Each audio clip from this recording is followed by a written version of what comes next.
Guys, alam niyo yung parang sabaw pa lang, ulam na. Today's lunch, Blue Marlin belly steak. One soy on the side. Ibigay natin sa patis na may sili. Fish, rice, and onion para sa first bite.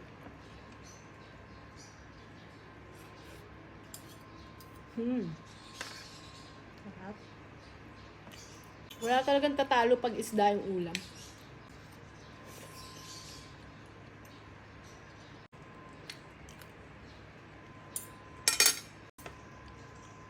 Galing kami sa kanila kagabi.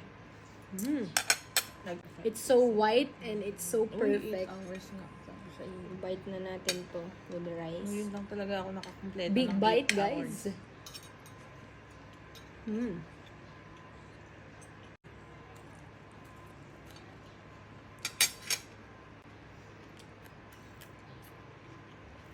Tingnan nyo kung paano naghihiwalay yung laman ng Blue Marlin.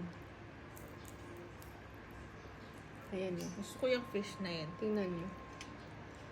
Tada! Ganyan siya. Pero hindi ko na siya malalagyan ng kanin. Sarap. Parang chicken. Hindi siya maanghang, pero ba't mapait?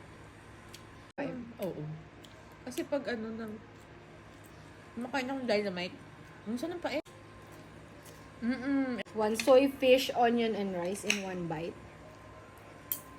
Ngayon lang nakaramdam ng Yan. Ganun yan. Tagal mag-focus eh. Guys, look. Last bite. Uy, ang laki ng last bite natin.